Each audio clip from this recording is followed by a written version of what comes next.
আমি আজি যাবলৈ ওলাইছোঁ ডিগবৈ নাজাৰাতিন তামুলীৰ পৰ্যটন উৎসৱ চাবলৈ। মোৰ ফেচ কেমেৰা কৰি কথা কোৱাৰ অভ্যাস নাই, সেইবাবে মই ৰেগুলাৰ এণ্ট্ৰিটো লগাই ব্লগ আগবাঢ়ি যাওঁ ডিগবৈ নাজাৰাতিন পৰ্যটন উৎসৱলৈ।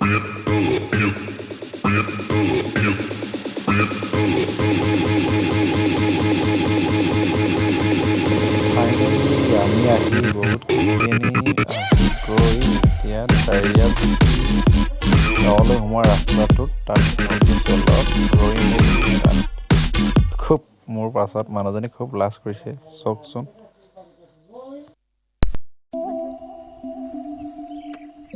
আমি আহি ইয়াত পাই গ'লোহি।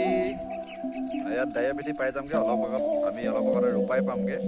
বহুতখিনি আমি আগবাঢ়িলোঁ। আজি বতৰটো খুব ডাৱৰীয়া হোৱাৰ বাবে বেলিটো ওলোৱা নাই। বেলিটো এতিয়া ওলাইছে, আপোনালোকে দেখি পাব। বেলিটো এতিয়া অকণমান ৰ'দ ওলাইছে। এতিয়া মানুহজনী ক'ব পাৰে বলক গৈ থাকোঁ। মোবাইলটো ল'বলৈ অসুবিধা হয়, সেইবাবে গোটেই ৰাস্তাটো দেখাব পৰা নাই। যিমানখিনি পাৰোঁ দেখাইছোঁ, চাই থাকিব আগলৈ।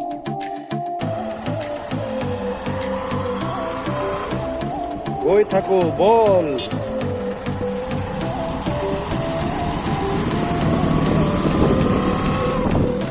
বতৰটো খুব ডাৱৰীয়া হয় আজি।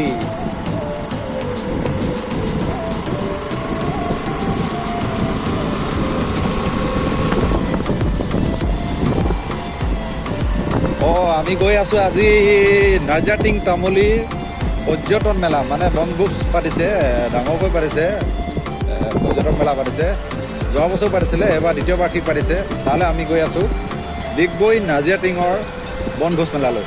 বলকচোন তাত কি হৈছে এনেকুৱা কি চাই আহোঁগৈ। আৰু আজি শুনিছোঁ আমি জুবিন আহিব বুলি কোৱাৰ কাৰণে আমি বেছি এক্সাইটেড হৈ আছোঁ, সেইকাৰণে গৈ আছোঁ। বলক আপোনালোকেও চাব, বলকটো চাই থাকিব। মোৰ চেনেলটো যদি আপোনালোকে প্ৰথম আহিছে তেতিয়াহ'লে ছাবস্ক্ৰাইব কৰি যাব আৰু মোক উৎসাহ দিবৰ কাৰণে এটা লাইক দি যাব। বলকচোন তেতিয়াহ'লে ডিগবৈ পৰ্যটন মেলাৰ আমি জুবিনক চাই আহোঁগৈ।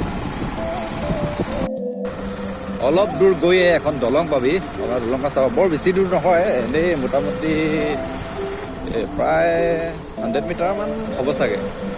বলচোন চাওঁ কি দলংনো এখন।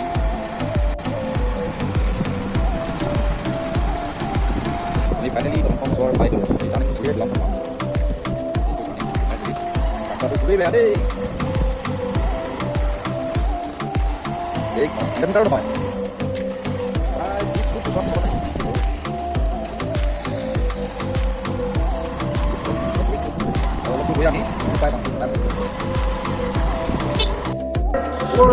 আমি পাই গ'লোহি নাজাৰাতিন তামুলীৰ পৰ্যটন উৎসৱ। চোক কেনে লাগিছে পৰ্যটন উৎসৱ। এতিয়া মানুহ বৰ বেছি নাই, কাৰণ এতিয়া বৰ বেছি সময় হোৱা নাই। আমি শুনিবলৈ পাইছোঁ কিন্তু জুবিনক চাবলৈ বহুত এক্সাইটেড হয়। কিন্তু কিমান দূৰ পাৰোঁ আমি জুবিনক চাব পাৰোঁ নে নোৱাৰোঁ। এতিয়া বলকচোন গোটেইখিনি কেনেকৈ লাগিব। আপোনালোকৰ যদি চাই মানুহ অহা নাই এতিয়ালৈকে, আহিব। কালি বোলে পুৰা মানুহ হৈছিল, তামাম মানুহ দেখি বোলে কালি মাথা লিখিব পাৰোঁ, কিন্তু মানুহক হিচাপ কৰিব নোৱাৰোঁ, এনেকুৱা পৰ্যায় পাইছিলেহি। সেইবাবে আজিও ভাবিছোঁ বহুত মানুহ আহিব। এইটো হেলিপেড নমাবৰ কাৰণে, হেলিকপ্টাৰ নমাবৰ কাৰণে শুনিছিলোঁ মামা আহিব, সেইবাবে হেলিকপ্টাৰ নমাবৰ কাৰণে চিকেন হোটেল জেগাত হৈছে। বলচোন এই ওখ এই টাৱাৰটো বনোৱা বেছি দিন হোৱা নাই, সেইবাবে বেছি মানুহ উঠিবলৈ দিয়া নাই। কাৰণ আপোনালোকে যিবিলাক ইয়াত কাম কৰি থকাৰ পৰা বেছি দিন হোৱাই নাই। এখন কি সুন্দৰকৈ বনাইছে। এই ওপৰৰ পৰা চব কি মজা ভিউ। এইখন দলং বহুতখিনি মই ওপৰৰ পৰা দেখাবলৈ চেষ্টা কৰিছোঁ। চাওক আপোনালোকে ওপৰৰ পৰা কেনেকুৱা লাগে। মই উঠিছিলোঁ যিটো টাৱাৰত, সেই টাৱাৰটোৰ ওপৰৰ পৰা দেখাইছোঁ। আপোনালোকৰ কেনেকুৱা লাগিছে চাওক। এই যে দেখিছে ল'ৰাজনৰ পাছফালে, তাতে হেলিকপ্টাৰ নমাবৰ কাৰণে হেলিপেড জেগাৰ ব্যৱস্থা কৰিছিল। এই দলংখন বনাবলৈ হেনো 15,000 টকা দলং দেই, বাঁহৰ দলং। মানে কি খৰচ হৈছিল এই বাঁহৰ দলংখন বনাবৰ কাৰণে। বাঁহ আৰু এইবিলাক গোটেইবিলাক কাম কৰোঁতে মিস্ত্ৰীয়ে খৰচ লৈছিল বোলে 15,000 টকা। উঠি চাওঁ কেনে লাগেনো 15,000 টকা ল'ম। খুব মজাকৈ বনাইছে, চেলফি উঠিবলৈ খুব ধুনীয়া জেগা হয় আৰু নাৱৰো যাত্ৰা কৰিব পাৰে। নাৱত উঠিও তোমালোকে এই পৰ্যটক মেলাৰ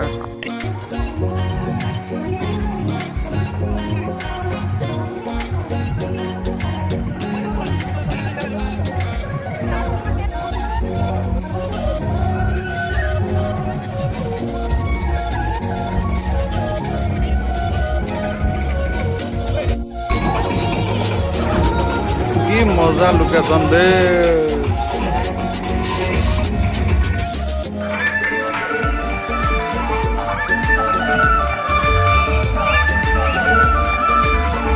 বাঁহৰে দলং হয়, কি ধুনীয়াকৈ বনাইছে। মানুহে ইটো পাৰৰ পৰা সিটো পাৰলৈ যাবলৈ সুবিধা হোৱাকৈ কেনেকৈ ডিব্ৰু নৈখন দুয়ো পাৰ যাব পৰাকৈ ধুনীয়াকৈ বাঁহৰে নিৰ্মাণ কৰি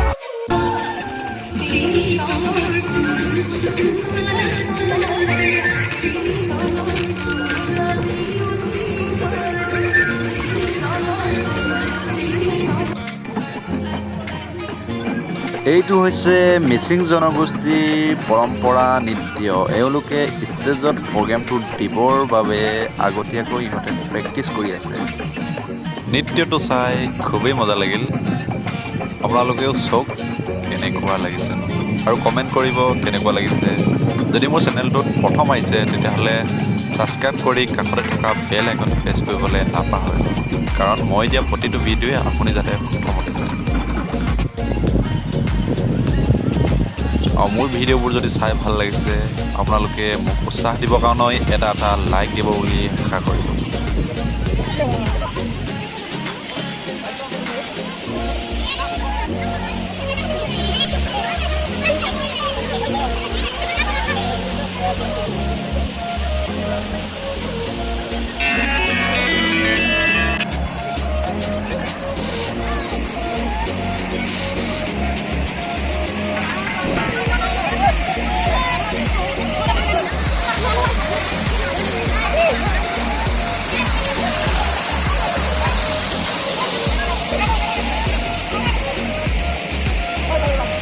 কিমান চাবি মানে মানুহ চাই লওক।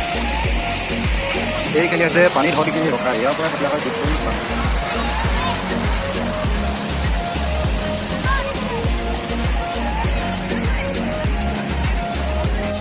ডাইৰেক্ট লাষ্টলৈকে নামি যাবে। এইটো অকণমান চাই দিব লাগিছিলে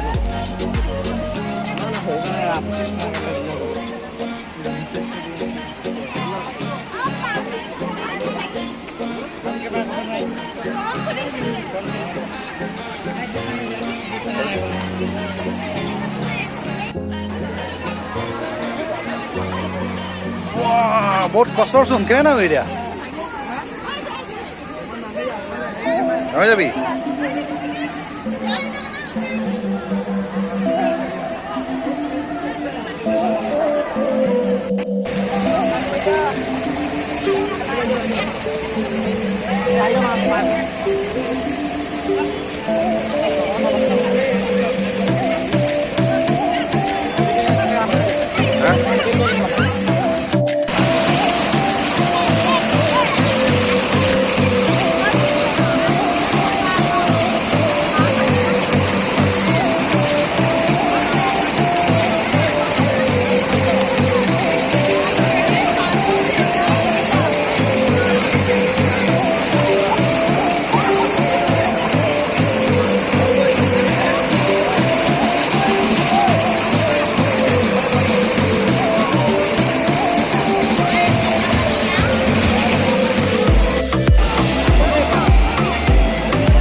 এই দোকানবিলাক হৈছে স্থানীয় আত্মসহায়ক গোটবিলাকৰ সিহঁতৰ দোকান। সিহঁতে কৰ্মসংস্থাপনৰ যিকোনো বাট মুকলি হ'বৰ বাবে এই ব্যৱস্থা কৰি দিছে। তেওঁলোকে খুব বেছি কিছুমানে ইয়াৰ থলুৱা খাদ্য, কিছুমান জনগোষ্ঠীৰ খাদ্য এনেধৰণে কৰি কিছুমানে কাপোৰ বিপণী।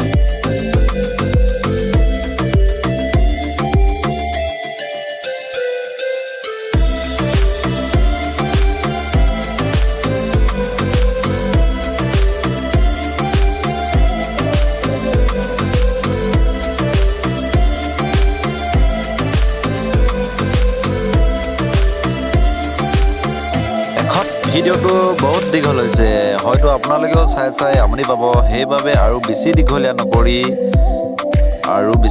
নকৰি ইয়াতে সামৰণি মাৰিছোঁ আজিৰ ব্লগটো।